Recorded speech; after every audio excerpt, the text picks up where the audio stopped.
Welcome everybody to our POCIG roundtable on the postdoc experience.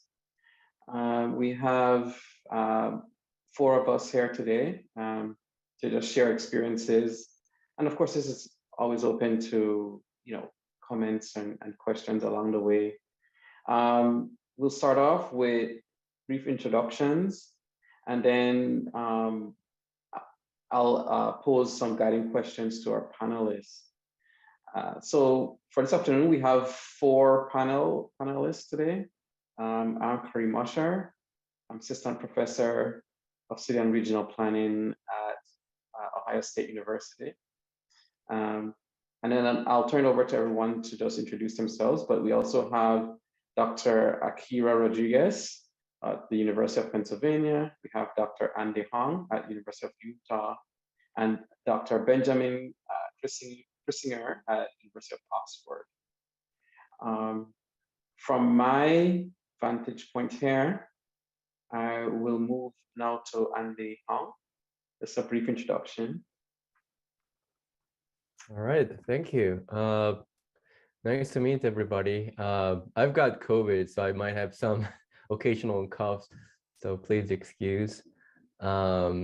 So my name is Andy Hong. I'm an assistant professor at the City and Metropolitan Planning at the University of Utah. My research is very interdisciplinary, just like everyone else. My work is at the intersection of public health, urban planning, and transportation. And my path was more or less a meandering path than a straightforward path. And I think that's increasingly the case for a lot of the PhDs and the postdocs as well. But this trend has been something more of a normal in the science communities. I've seen some people lingering in their postdoc for 10 years even. Some people got lucky, they got a job, some people didn't. So this sort of meandering path has been with a lot of other disciplines. But I think the planning and it's starting to happen in social science as well. I think just because there are more demand than supplies, so you just have to find your own way and be strategic about it. I guess my postdoc experience is that, well, are we going to do an introduction first? Yeah, that's introduction. Okay, all right. First, yeah. And then we'll come back around. No, that's perfect. Okay. I could move now to Dr. Rodriguez. Yeah, thanks, Kareem. Thanks, Andy. Hope you feel better soon. Hi, everyone. My name is Akira Rodriguez, and I'm assistant professor of city and regional planning at the Weitzman School at Penn. I did my postdoc at Penn as well, and I was also a lecturer there. So I guess perspective that could be useful here is that I was not leaving Philly. So if you're people realistically are bound to place.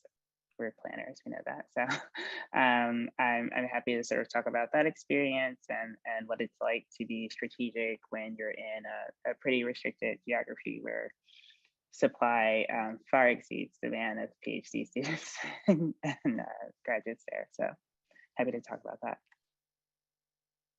Thank you. Nice. I'll turn it over to Ben for a brief introduction. Sure. Hi, everybody. I'm Ben Chrisinger, and I'm associate professor of evidence-based policy evaluation at the University of Oxford. I should say I'm pre-tenure. It's a strange way that they have the titles. So I am not tenured. I am up for tenure this year. But yeah, that is my title. I did a postdoc in the School of Medicine at Stanford, and then but was a PhD student in city and regional planning. So I feel like I've gotten further and further away from planning in a way, but still consider planning home in many ways. And yeah, I guess also it's maybe in distinction to Akira was not geographically bound, and so that took me quite far away, and even far away from the U.S. So maybe I could speak a bit about that kind of thing too, of making the leap. And I know Andy can talk about that as well. So the sort of international sort of step after the postdoc. But yeah, happy to be here. All right, thank you. I guess my first question to our panel is sort of how did we get to this postdoc position, and then they started to describe that in terms of the meandering path. I can start off briefly. So I also did my postdoc at Ohio State University, actually even before I completed my dissertation, before I even defended it. So in that sense, I was fortunate. I did 1 year postdoc at the Kareem Institute here for the study of race and ethnicity. So I did a year here. While I was completing my dissertation, so that year I did that, and I also was invited to join projects that the Kareem Institute had ongoing. So I was able to join at least 2 projects, remember. We completed one for a client down in Florida, and we produced a report from that. So it was sort of, my postdoc was almost overlapping with my graduate work for a year. And then right after that, I moved into tenure tracks. So in a sense, I had a fortunate experience in that way. I would say relative to maybe other experiences. Andy, you wanted to share? Yeah, so I guess my journey is a bit out of place, but I guess increasingly that's like more of a common for a lot of the PhDs. So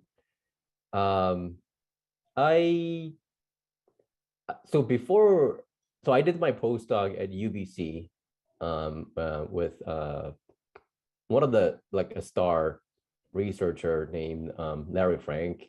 He's a rock star in our field, in this urban health field, and I was lucky to get to know him way before I applied for a postdoc. And my postdoc opportunity came out of nowhere. Actually, there was no postdoc opening or anything. It was more like an informal. But then, even before learning about that opportunity, I already secured a position, not a tenure track, but a research fellow position in Singapore. So I was actually about to move to Singapore and move on my family. But then I talked to other people about my next career move or anything, and someone who was very close to in my circle told me that if I move outside of the US, geographically you're sort of going far away from the US. If you want to come back to US, I might as well try to stick here and geographically. So upon hearing that, I actually just emailed Larry and just have a chit chat and see how things are going. And one thing led to another. He told me that he's looking for a postdoc. So it was very informal. I already had a position. I secured a position in Singapore. I was ready to move. But then all of a sudden he told me about this postdoc position, and he asked me if I want to move to UBC and work with him. And I was kind of debating whether I should accept that opportunity or stay with my own opportunity with the fellowship in Singapore. I ended up taking the job at UBC, So that was more of a meandering path, what I was talking about. But the opportunities come and go. You always have to be more proactive about your future. And usually the postdoc opportunities, it's not advertised through formal channels. It's more like informal connection. It's about who you know. So, and the postdoc position is more like finding compatibility with the future supervisor. If supervisor likes your work, and if you like he or her work, then I think that's probably the best combination. But I just want to say that you just need to be very proactive about your postdoc opportunity if you're interested in getting a postdoc after your PhD. Thank you. Akira? Yeah, totally agree with Andy that a lot of the postdocs are by chance. One thing with postdocs is there can seem to be like a lot of them, but the funding structures vary widely. Sometimes it requires a department or a school to match what the university is providing. Sometimes it comes with teaching requirement. Sometimes it requires an individual to sort of fund and sponsor it. And so the funding, I think, is what makes it depends on who you know, and that sort of what may seem like a whisper network, but is really, I think, just the result of grant funding cycles of somebody will hear they get funding in like March, and it's like way too late to think about posting and creating a job announcement. And so they're like, oh, well, I know this person needs something, or, oh, this person's student needed something. Both of my postdocs were received because I applied for jobs and didn't get them. So I had come in and, people knew my work from my application, and at one of them, I had done a job talk, so people had gotten to know me. But another one was just, I had applied, it was Penn. I didn't even, get the first round interview, but there was this opportunity where the university would match it. I could teach a class on race and my topic of, so it was a low paying, but it was a postdoc that suited my needs. Again, because I wanted to stay in Philly. And so those are kind of the structural, I think, difficulties with the postdoc, like the instability of the postdoc market is very, I think, closely tied to funding and to like targets of opportunities. So like the diversity scholarship postdoc that I had. Nice. Ben, share your experience.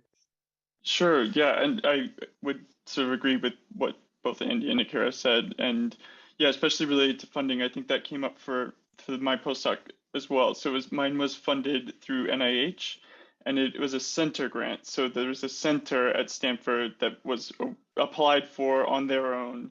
It's called the T32 training grant, and so they are awarded from NIH this pool of money that they can then give out to multiple postdocs every year. So there's a couple of like institutions around the country that have these training grants. And so in the last year of my dissertation, I sort of made the choice that I was going to focus on postdocs. Like I was sort of in this planning public health sort of space, but like didn't have many public health sort of research skills, or at least as much as I'd want.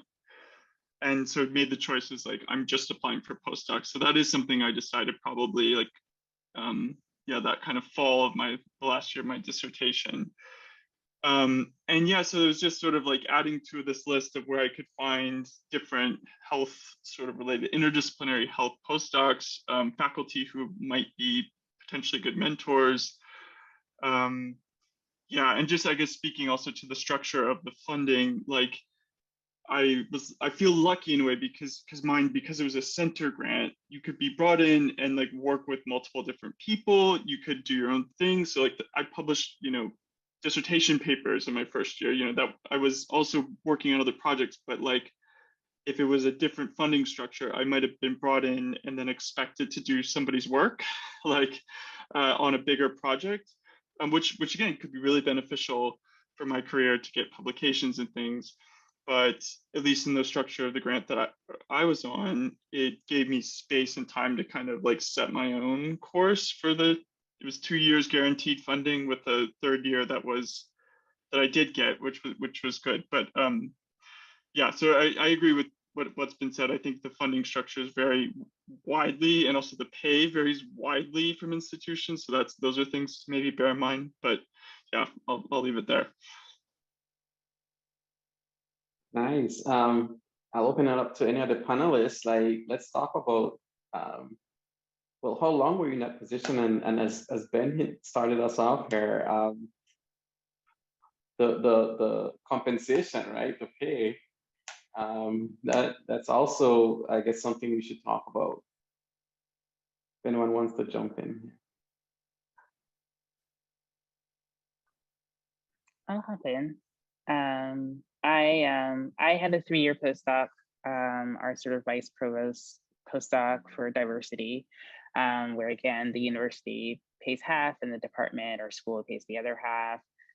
So not a very competitive fellowship as a result of the funding structure.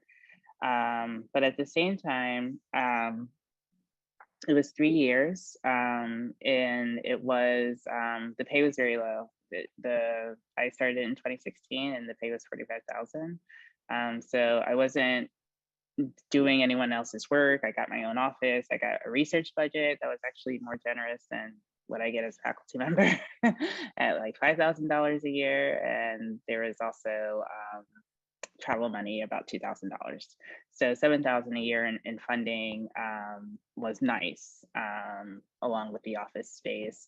And I taught one class. So eventually I started getting compensated for those courses that I was teaching. That was a way to sort of supplement my income.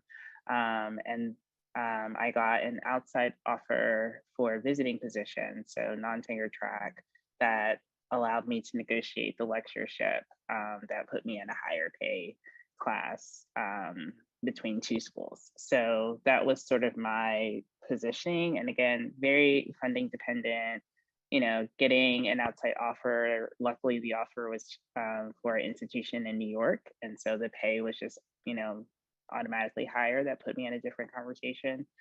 And so those were helpful things, but it wasn't until my school is now the Stuart Weitzman School of Design, it wasn't until that like multi-million-dollar donation that I was able to get hired on the tenure track a couple of years ago, because the money just wasn't there. So that's my story, and I was actually sort of advised to do that approach of just sort of like sticking around and seeing like what sort of happened and opportunities arose. So again, if you're sort of bound by place, I think that's useful. Nice. Andy or Ben? Yeah, I can add. So the compensation, it was more like a salary position in my case. So I mean, compared to the fellowship that I was going to accept in Singapore. I mean, Singapore, they pay very, very competitively. So, but then the cost of living is very high. So that's another thing. So you have to think about, if you're thinking about international move, not only the pay matter, but the cost of living matters.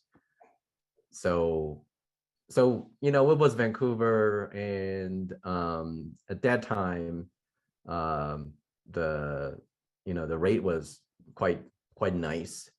So I wasn't really struggling, because I was able to actually try to match what I would get in Singapore.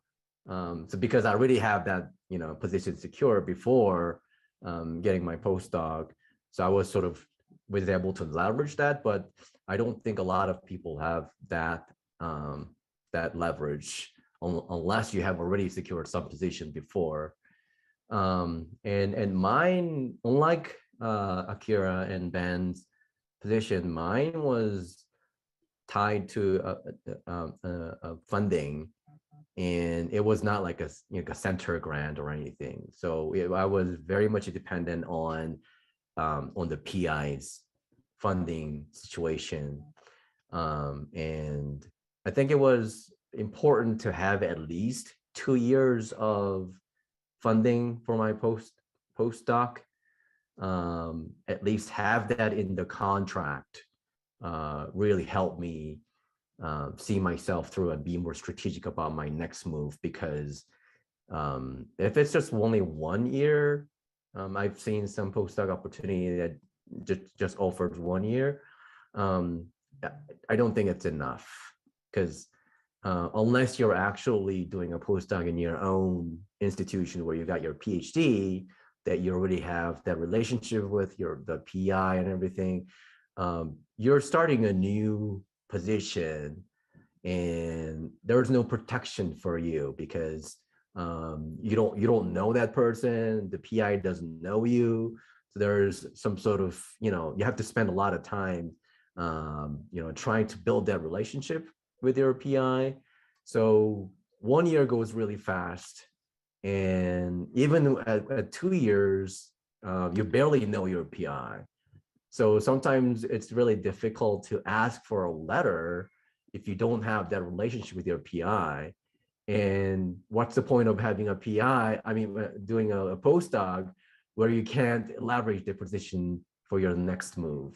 So at least having a sort of a 2-year postdoc position and have that in the contract. I think I started, looking at the contract more seriously with my postdoc, because the contract, it's the most important thing whenever you're starting a professional job. And sometimes people don't know that you can leverage or be more strategic about your what you ask, but you can, because postdoc is actually not just a continuation of your training, but it's your first step in, as a professional. So you have a little bit of leverage as an independent and a professional researcher, but then that comes with cost as well, because if you don't perform well, if you don't provide what the PI wants, then you'll be in trouble, because you'll be evaluated as a professional, not like just a PhD student. It's not like your advisor and PhD student relationship. It's more like you're being evaluated by your performance. So that's sort of a pros and cons when it comes to postdoc, but in my case, it was worth it. Yeah, Ben. Yeah, I would agree with a lot of what's already been said. Like on the length of the postdoc too. I mean, like I said, 2 years was kind of the offer that was put on the table. Actually, there's not a lot of negotiating you can do with the NIH. So it's sort of like they've got their grant, and like they can only pay out sort of what they've got. I will say that I was really lucky, because like the first year there, I was like paid what NIH pays basically, and they don't do a very generous cost of living assessment, and the Bay Area is insanely expensive. So that changed during my postdoc, like because of advocacy from students. So like props to the students that came before me, because they made Stanford say like, you can't have a postdoc unless you pay them at least $50,000, which again, not much in the Bay Area, but it's like enough to like make it work. And it was for me with roommates and all the rest, but like, which might not work for everyone's situation. I will say, so that like changed while I was a postdoc, and I'm really grateful for that. But like, that's something to be aware of, is like the sort of going rate at some places is still really low, and maybe a bit more than like what you'd expect as a PhD student, which is wrong, but like it's the case. I agree with Andy too, just on the sort of like transition, sort of like, a year, it's just like you're getting your PhD articles published, you're getting your feet wet probably in a new city, like it's like, there's a lot going on. And like one big function of the postdoc is to show that you like operate in multiple spaces. Like you're not just your PhD like committee chairs, like you know, like favorite child, you know, like when you're on the academic, like the tenure track job market, you want letters that are going to speak of like your independence as a scholar and like your ability to do new projects that aren't your dissertation. And like, again, like 1 year of postdoc, like that's cramming a lot into 1 year. And also like being on the academic job market, as many of you know, is like a full-time job in and of itself. So that also kind of eats into the time and space of a postdoc to like truly be on the job market. And I kind of like soft went on the job market in the beginning of my second year. And like by the time I was in the third year of my postdoc, that was pretty much like full-time applying to jobs. Like, yeah, I guess I'll just also say like there was no negotiation with the UK. So like that, I don't know if it's just my employer now or that's like a UK US thing, but like having 3 years postdoc experience, like by right gave me like extra like points on the ladder. But other than that, like there was no other negotiation that I got to do with my employer, and that was just the norm. So again, it's just like maybe an international, like a UK US sort of difference, but something that was surprising given all the, yeah, because you can ask for a lot. You can use your postdoc to negotiate for a lot, I think, in the US. Yeah, thanks. I think we've all touched on a lot of the elements. I think my situation was, it was even, you know, had its uniqueness to it. So in a way, so my contract was, I'm finishing up my dissertation, and it's, someone spoke to this before. It's kind of, I think it's kind of like informal.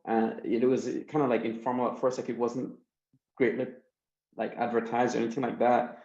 And so I guess let me go back. So the way I got to my postdoc was, there was an ACSP sort of workshop at Ohio State. I was doing my PhD at Florida State, and they were inviting like late stage PhD students to do a poster to show your research, your dissertation research. And I almost didn't go. I was like, you know, I'm not finished my dissertation and all of these things. So, but someone encouraged me to go. I put together a poster. I flew up to Ohio, and I was showing my work, and the department chair liked my work, and she was like, "Well, did you apply for a position here?" I said, "No, I'm not ready. I'm too far. I'm not finished my dissertation." And they were like, "No, go ahead, apply, and we'll see." You know, so I did. And what came back was that, well, we can't offer you tenure track right now. We can create this sort of postdoc for the year, and after you finish that year and your dissertation, you move into tenure track. So my contract was kind of like twofold. Like I signed a contract saying for a year you're postdoc, and then you immediately have this tenure track position afterwards, which is, as I've learned, this is not standard industry procedure. But again, I think as everyone has pointed out, like these things can happen, right? Opportunities kind of arise and fall, and things kind of happen. And when I first got this message, I went to my my department chair at Florida State, and she was like, "Kareem, you know, don't try to make sense of this. These things just kind of, you know, opportunities kind of happen. You're just at the right time and right place for this to happen." And you know, because I was like, this can't be true, right? It's crazy. But so that's sort of how my experience went with that. But yeah, it's just been interesting. And I think someone else also mentioned, you know, just kind of like stay vigilant. Because I also applied to postdoc positions. I applied to UC Davis, I believe, and I applied to Vancouver, University of British Columbia. So so I actually was applying to this position, but you know, this one just kind of popped up. So just remain vigilant and sort of kind of like do your due diligence. And anyone wants to jump in with questions at this time before we move on a bit more with the panel? Maybe not. Okay, so we could move on. We could ask our panelists to just speak on how did you transition out of that postdoc position? What was that like? How did you make the next move to the tenure track? And then maybe talk about the experience with your postdoc. Did that help or hinder you in your current tenure track position? Just open it up to anyone who wants to start. Well, I can start. So I didn't get to the tenure track right after my postdoc. So there was another position that came out again out of nowhere, and it was kind of weird because it so the next position that I got was at Oxford, and that's how I met Ben again. So with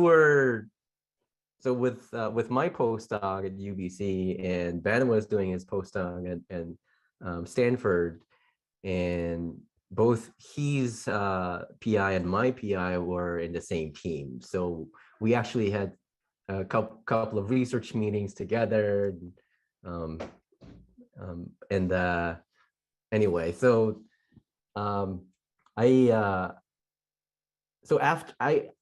it was my after the end of 2 years of my postdoc at UBC, and my PI was running out of his fund, and he could only support me 1 more year. So he was actually encouraging me to apply to other position as well. And I could have actually stayed 1 more year with him, but knowing that his funding is drying up, I had to look elsewhere. And I found the next position out of the blue. I was just searching some jobs in Times Higher Ed, and this particular position just came out of nowhere, and I was just reading the JD, and it was strikingly similar to what I was doing at UBC, and again, what Kareem was saying about is a lot of that has to do with serendipity. You have to be vigilant, you have to be proactive, you have to always be searching and checking out what other centers and people are doing. And I just applied to this position in Oxford, which is more like a lead research, like a PI level position. It was not a tenure track professorship, but it was good enough for me to advance my career. And it was more like a staff position at an institute, like a very large institute. And I applied knowing what it will entail. And one thing led to another. I went on an interview.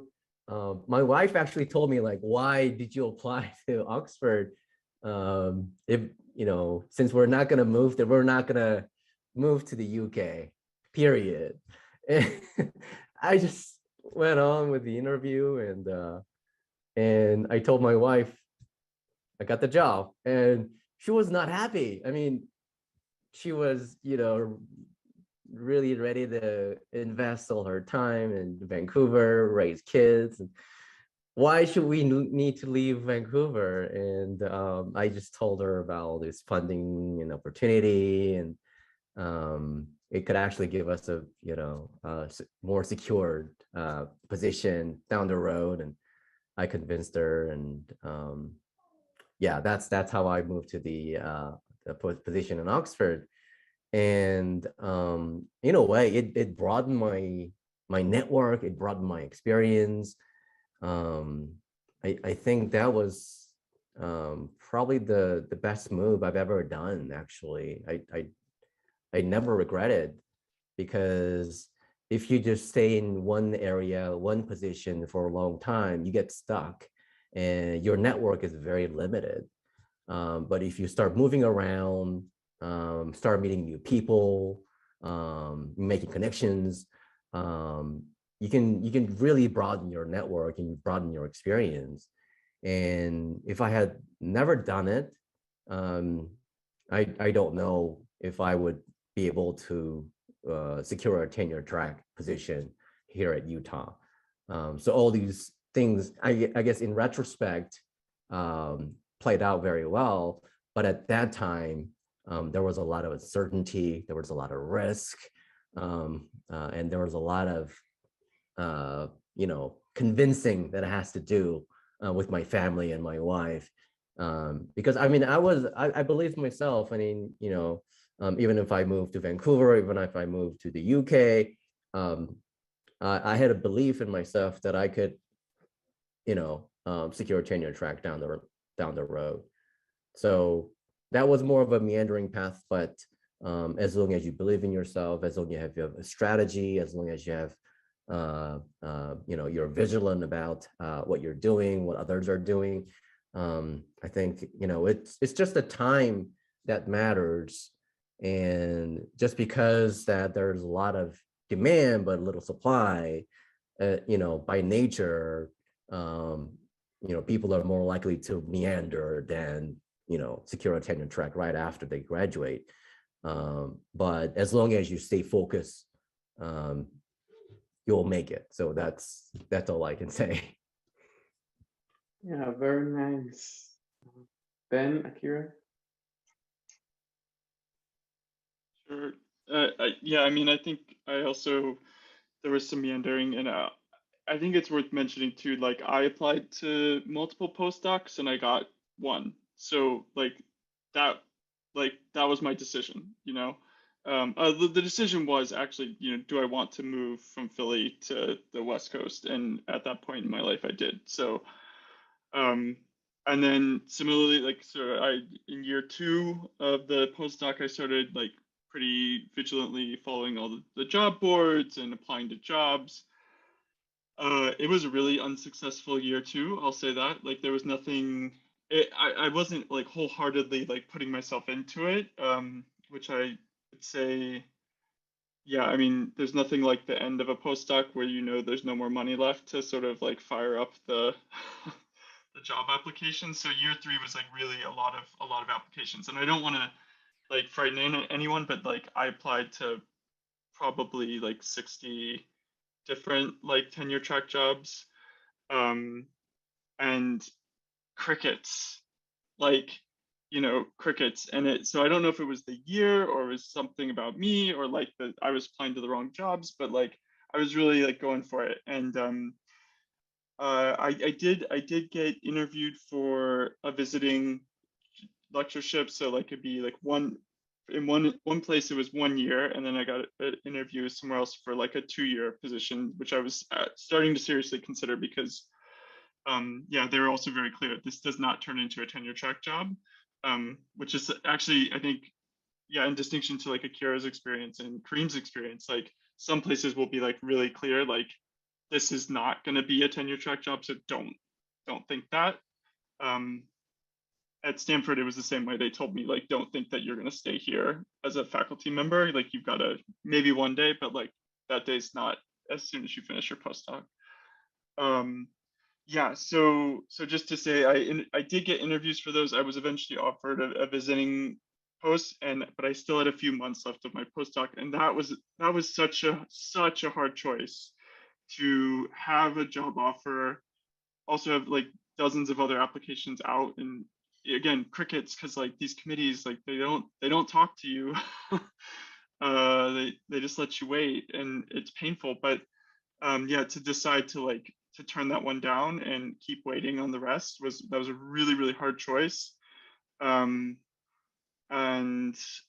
yeah, I don't know. I'm glad I did it, but it was a big gamble. It was a big gamble. Yeah, and then again, similar to Andy, the position description for the job I'm in now was it was like reading my CV. Like they wanted, you know, policy sort of evaluation experience. They wanted health, you know, health would be interesting. They wanted maybe some experience with like community-based trials, which that was what I was, you know, one of the labs I was working in at Stanford, like that's what they did. So it was just kind of like tick, tick, tick. This is, I can give them exactly what they want. Whereas some of the other jobs I was applying to, it's like, I can fit myself into the box that you've described, but this one didn't feel like that at all. So again, there's some significant serendipity to that. And there's a reason why like that's the job I'm like in now and like talking to you. Like, you know, it's why I'm sitting in the UK now. Because that was truly the one that like matched what I actually did and like the kind of research I actually do. So yeah, I don't want to make it sound more random than it is, because then it's like, what advice do we have to give you? But I think like Andy said, just getting yourself in the right sort of zone is helpful. Yeah, interesting. I really enjoy these rich experiences. I know going through it, you know, it's always hard because you can't see the road far ahead of you when you're taking these chances. It's incredible. Akira, share? Yeah, I agree with everything that's been said. And also that it is really hard to give advice because a lot of this is like, I don't know, it's not random, but it's not, there are just way too many moving parts. And like, especially now that I'm on like the other side of like being on search committees, like I see how very random it is. And so it's like very like, when you have searches, you have people come in and they're all wonderful, but very different. So it just becomes this like preference, you know, like it's not like anything to diminish the quality of your work, which I think is really hard when you're getting those rejections, frankly. So I think like state of mind is actually really important. I think like other jobs, it's easier to get a job when you have a job. The thing that sucks about tenure track jobs is that everyone can compete for them. And so that makes it harder to come straight out. And so postdocs do gain a certain level of importance, but also if you do have the flexibility and you don't mind, you know, take a job that's like not every single thing is checked off. It's not like your CV is right in front of you, but it can often be easier to get a job when you have a job. And you'll see this with a lot of my peers, particularly relative to like senior folks. You see a lot more, I think, mobility and fluidity in different positions, including going back and forth between tenure track and kind of like postdoc fellowships. Because some of these fellowships are fairly prestigious. And so they give you that kind of like sabbatical that can transition you from one tenure track job to another. So that is like how I would think about this strategically. I always feel like the George Bush skit, like strategery. I was like, am I saying it right? But that's how I would, yeah. So that's how I would think about it. Like, it can, I just think like most things, I mean, we've all done like, well, we haven't all done, but we've done like this sort of peer review process. Like you can take rejection in this field very seriously and personally. And I like, a lot of the times I just feel like it's not personal at all. It's not a reflection on the quality of your work. It's really hard to get through PhD programs and publish. And so like, if you've done that, then like you've proven yourself. But having a job is like, it's just very competitive again for like a small number of jobs. And so thinking if it is something that you want to commit to for a tenure track job, just kind of thinking that it may take more than a year or 2 or 3 or 4. I personally, it was 6 years before I did a PhD to like when I started on the tenure track. So that is like my people in my cohort had tenure when I was like just starting. And so those are just things to like think about as you sort of make your decisions about post PhD life. Yeah, as you were saying, Akira, I have a colleague from Florida State when I was in the program, and she was a year ahead of me, and it was hard for her to get a tenure track position. Florida State gave her 2 visiting positions, but those are temporary. It was like a year, and then she got a visiting position at Cleveland State, and then it was just kind of a run like that. She's back at Florida State now, but yeah, it's just very hard. One last thing, if you want to share on maybe how were you prepared? How did the postdoc prepare you for this new position? Was it helpful, or parts that weren't so helpful? Or, and again, I know it's because experiences are so varied, right? I'm interested to hear our experiences there. Again, I'll also open it up to whoever wants to start first. Before we talk about that, I think it will be important to, since we have a number of international students, I guess all of you are US citizens. So if you're not a US citizen or resident with green card, the status can be an issue. So if you don't have the status, then I was an international student. So if you don't have the status, then it's tricky to have a visiting position because it's not a full-time job, and rarely they're going to give you any any visa for that. Even if they do, it's just 1 year or very short period of time. So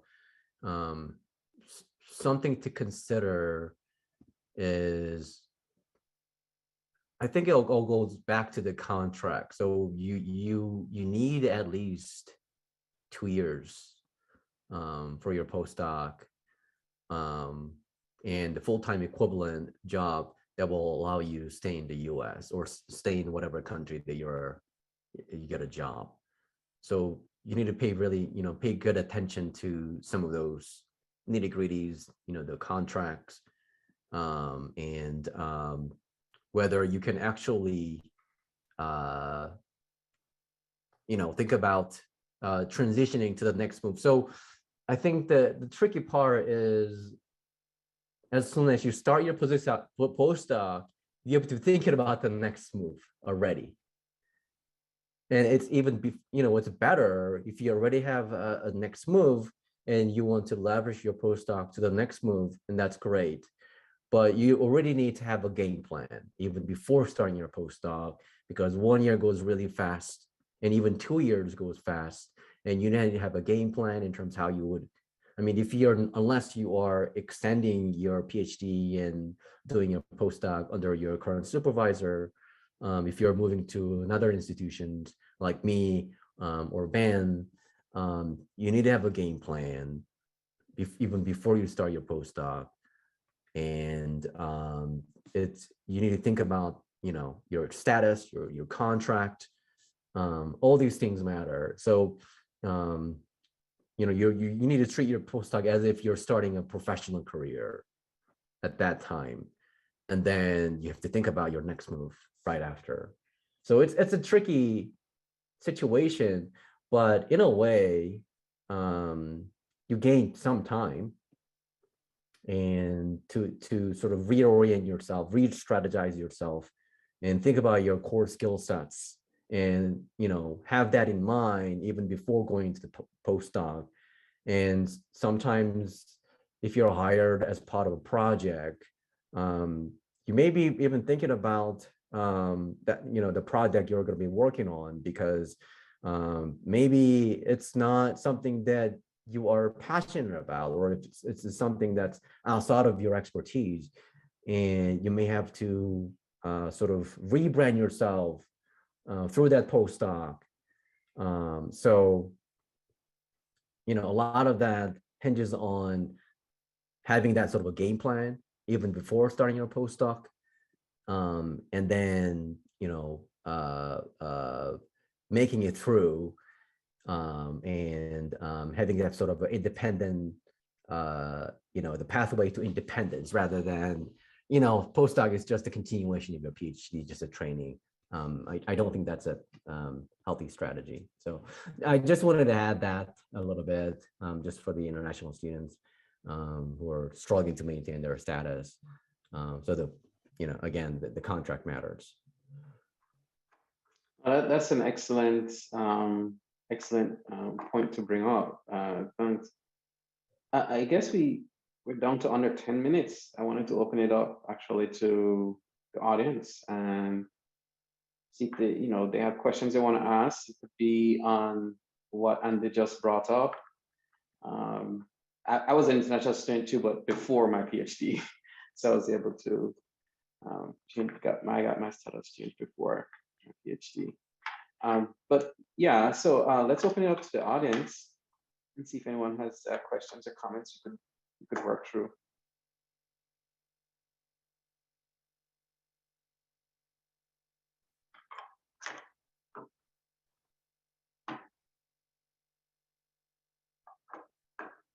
Or if not, if anyone else on the panel wants to share any other thoughts. Yes, go ahead, Raksha. Hi, thank you for the session. I just had a question kind of, there's like all of you have talked about, I'm currently in a postdoc and, looking at academia and non-academia, I guess. But my question is more about, all of you talked about sort of jumping from one place to another and sort of, if you're really committed to academia, sort of moving around and trying to make it work and being creative about that. I guess I'm curious about kind of how that affected your projects, or did you have one do you have like one long-term project that you've just done throughout like your visiting assistantships and your postdoc, and then you kind of like add these other projects as you go on? Or kind of how would you pitch that to, if you're in a job talk or something, like how would you show them that there is some sort of continuity in what you're doing and kind of, that it all makes sense together? I hope that was clear.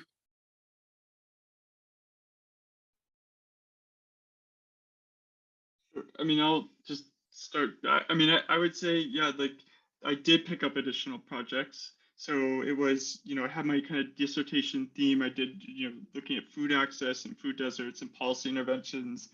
And so like there were like threads of that in the work I got to do in my postdoc. So, but it was like in the lab, they did a lot of citizen science. So I did a project that was using citizen science to look at healthy food access in a particular place. And so now on the job talk, I could say, yes, I do food stuff, but I also do citizen science, right? So, and there's this like logical thread that connects.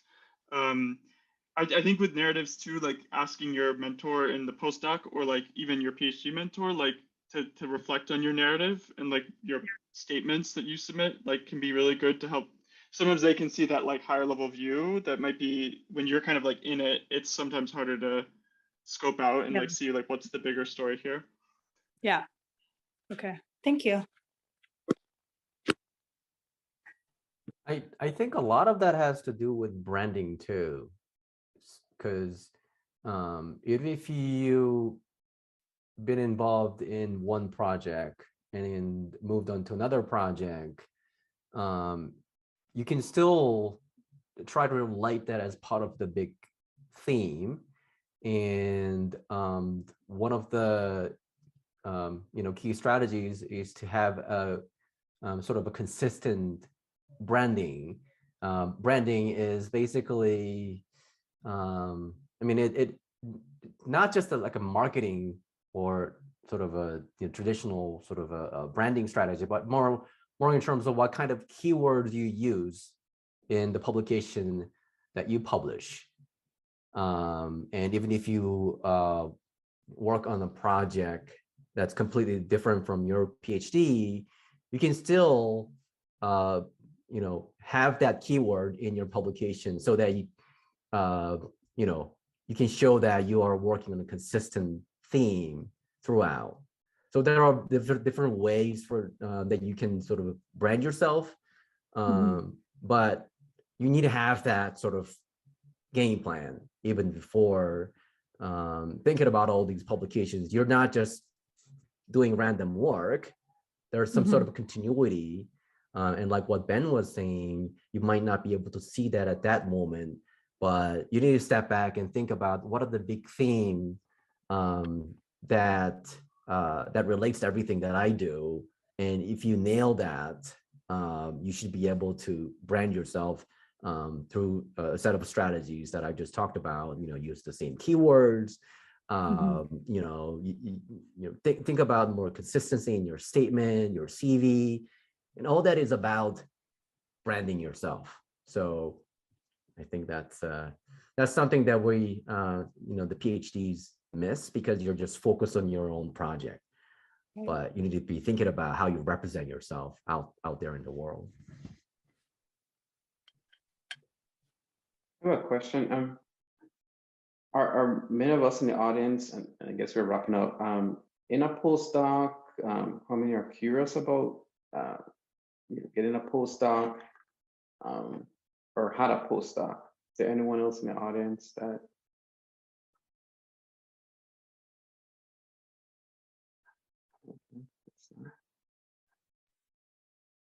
Can I just respond to Xian's question in the chat really quick? We talked about, Ben and I both kind of said that like it is really important to talk about your publication goals up front, particularly if there's something like I was doing a book, and so that required some cost that I wanted to have, not a research assistant per se, but you could certainly use it for that. Maybe it's someone who makes maps for you, or someone who does some copy editing or indexing or some of those things, but similarly for articles.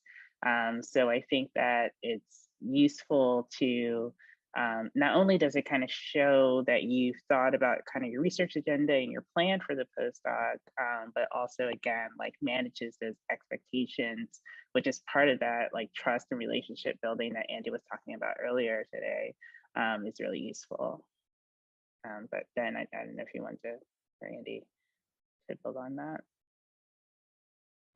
Yeah, I agree. I guess Kareem, you had asked earlier too, like what are some things that are different, or yeah, things that the postdoc didn't prepare me for, and I would just add to like all the admin, like, and so like when they bring you in to be ready to present yourself as an assistant professor, yes, you need to have like, I'm a brilliant researcher, I've got great research, I'm good at research, but like they also want you to like teach students and advise a lot of them and do some administrative roles and sit on committees. And like, if you just come in and be a brilliant researcher and can't play in that sandbox, like it's not like fun to have around. So I think that is a difference between like PhD to postdoc, really emphasizing research, ability to do research, and then postdoc to assistant professor. It's like that plus like I can be a good colleague and I'm gonna like show up in the department, not just like be, Mr. Brilliant Researcher. Yeah, I can add to that. I think just briefly, I think having that extra layer of experience and in admin, I think it's important when you're looking for a tenure track position, because they're not looking for I mean, obviously you have to be a brilliant researcher, but then you should be able to do other things as well, teaching, service, and admin, and all the other things. And in a way, going through the postdoc, you get training for that as well. And you have the opportunity to teach and be an instructor and all that kind of stuff. So I think that's an important piece that you can build on with your postdoc. I think we're at time.